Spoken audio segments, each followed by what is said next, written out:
Try na sinasabi natin, oh. Laki, oh. Kailangan may... Tama naman daming anay, oh. Libo-libong anay yan. Tuwang-tuwa yung manok dito kapag ito nakita. Guys, may nakita tayong ano.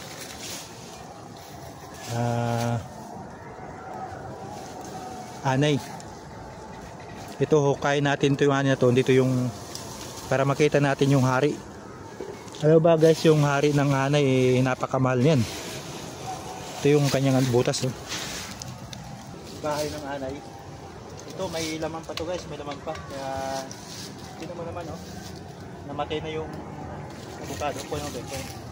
Avocado to guys, namatay na yung kalahati. Dahil sa anay. Ngayon yung anay na to. Kaya makuha natin rhino. May rhino to, eh. Napakamahal ng bintahan ng rhino ng anay. Nakasama. Baka hindi nyo lang alam, ha? Napakamahal ng bintahan ng rhino ng anay. Ginagamot yan, eh. Ito bubuksan natin. Sabi dun sa kaya active ko yung anay, oh. Lapit mo, be, lapit mo. Ayan, active yung anay, oh. Ayan, daming anay, oh. Ito yung sumisira ng ano. Yan, oh, pakita natin, ha. Yan, oh. Sinisira nyo yung katawan ng avocado. Kailangan makuha natin yung ano, yung rhino. Tapos kasi natin ito. Guys, oh. Napakasipag nila mag-ano. Bahay. Ginutas nila yung ano. Sabagay, yung building yung ito. Yung bahay, kaya nang gibayin, eh. Kapag pinasok ng anay yung bahay, may delikado.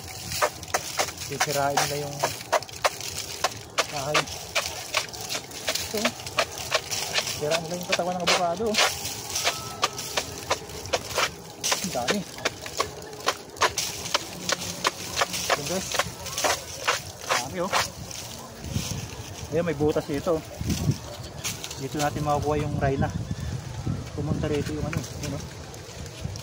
Binutas nila yung katawan ng avocado. Dito ba? Yan. Ayun. Dito yung rhino. Malapit na. Guys, malapit na yung rhino. Yun, oh. Ang ating rhino. Kailangan tibagin natin dito sa taas. Dito yan, eh. Taas natin dito para lumabas na. Hindi na basta-basta namatay yan. Ito lang sige nakahang. Ito laki, oh. Sabi. Yun. Buti na natin mga kasama. Kita na